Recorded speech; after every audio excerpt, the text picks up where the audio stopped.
আজকে অসহায় বঞ্চিত মানুষ, ধনী বণিক, গরিব দরিদ্র নির্বিশেষে যাতে চিকিৎসা সেবা পায়, পরিচ্ছন্ন উন্নত হাসপাতাল বিনির্মাণে আমি আজকে মহেশপুর উপজেলা স্বাস্থ্য কমপ্লেক্স এবং কোটচাঁদপুর উপজেলা স্বাস্থ্য কমপ্লেক্সে আমি তাদের শুভেচ্ছা গ্রহণ করেছি। নিজে আমাদেরকে সাথে নিয়ে দুই হাসপাতাল আজকে পরিষ্কার পরিচ্ছন্ন করে দিয়েছি। আলহামদুলিল্লাহ। অতীতের আবর্জনা এখন গিয়ে দেখলাম ঝকঝক করছে, আলহামদুলিল্লাহ।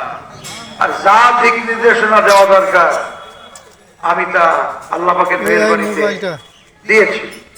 17 তারিখে আমরা শপথ নিয়েছি, 19 তারিখে উভয় স্বাস্থ্য কমপ্লেক্স 9 জন করে এমবিবিএস ডাক্তার পেয়েছে। তাহলে কি আর অতীতের ঘাটতি থাকছে? তাহলে আমাদের পদযাত্রা ভালোভাবে শুরু হয়েছে। আমরা আগেই বলেছি ট্যাক্স ফ্রি গাড়ি নিব না। বর্তমান গণপ্রজাতন্ত্রী বাংলাদেশ সরকারের মাননীয় প্রধানমন্ত্রী জনাব তারেক রহমান তিনিও ঘোষণা দিয়েছেন তারাও ট্যাক্স ফ্রি গাড়ি নেবেন না। তাহলে ওনাদের এই ঘোষণার জন্য আমাদের সওয়াব হবে না? হবে না? আর ওনারা এই পথে রওনা দিয়েছেন দেশের কল্যাণ, তারাও সওয়াব পাবে না? পাবে না?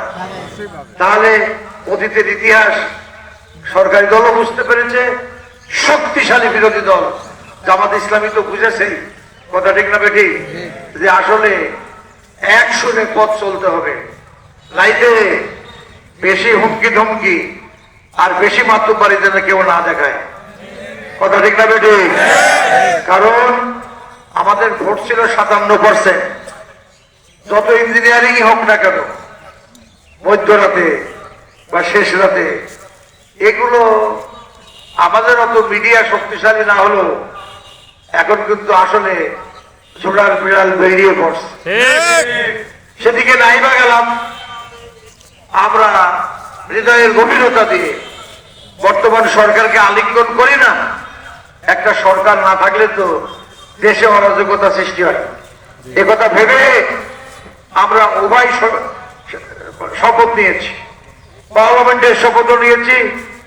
জুলাই সনদের চার্টার অফ জুলাই সনদ যেটা পাশ হয়েছে ঐক্যমতের ভিত্তিতে, সংস্কারেও আমরা শপথ নিয়েছি।